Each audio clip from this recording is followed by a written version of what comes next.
Bonsoir à tous, bienvenue. Le tour du monde en quelques minutes. Commençons par le dossier de la rédaction de RTI2 qui s'intéresse ce dimanche à une polémique autour d'une grossesse gémellaire. En effet, depuis juillet 2021, le couple Adengra vit entre tristesse et désespoir suite à l'accouchement d'Anta, à qui les échographies ont démontré plusieurs fois, y compris celle effectuée 3 jours avant l'accouchement, une grossesse de jumeaux.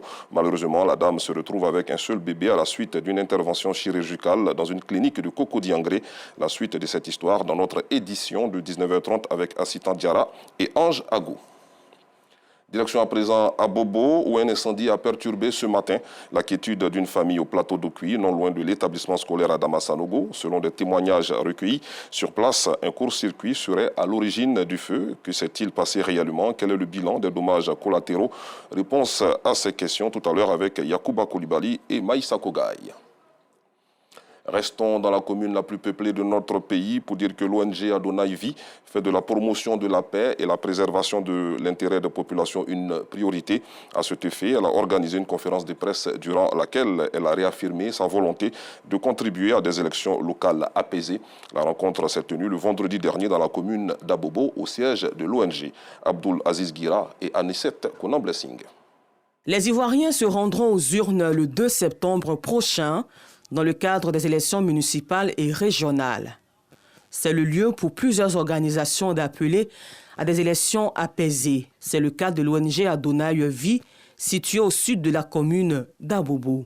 À chaque veille d'élection, nous sommes confrontés à des problèmes électoraux.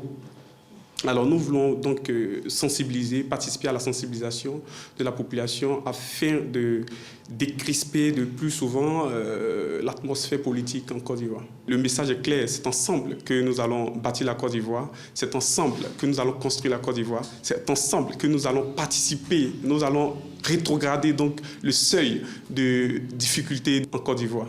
Adonai Vie ne s'arrête pas là. L'ONG envisage aussi de contribuer à la formation des jeunes. Nous sommes en train de préparer des formules pour l'amélioration du cadre de vie de ces personnes défavorisées.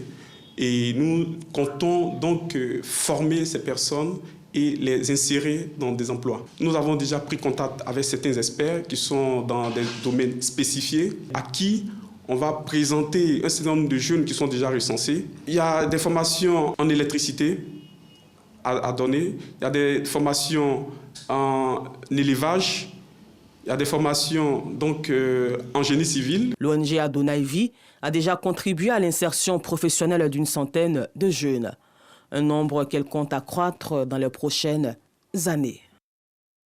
Dans l'actualité nationale également, en prélude au camp mondial de la jeunesse qui se tiendra du 7 au 11 août 2023 dans la commune de Cocody, l'organisation internationale Youth Fellowship section Côte d'Ivoire a organisé une conférence de presse le 5 juillet dernier. Objectif, contribuer au changement de mentalité des jeunes afin de les exhorter à être des acteurs du développement durable tout en gardant une attitude citoyenne.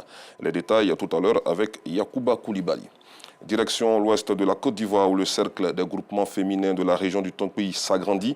Les femmes opérant dans le secteur du manioc de Sangouiné, commune et sous-préfecture dans le département de Mans, se sont unies au sein d'une organisation qui a été présentée aux forces vives de l'ouest montagneux.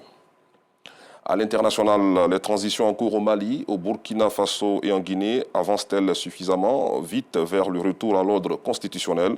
La Guinée-Bissau accueille ce dimanche un sommet de la CEDEAO qui sera largement consacré à ces trois pays dont les dirigeants sont issus de coups d'État militaires et qui ont tous promis d'organiser des élections devant mettre un terme au régime actuel de transition. L'idée de la mise en place d'une force militaire fait son chemin.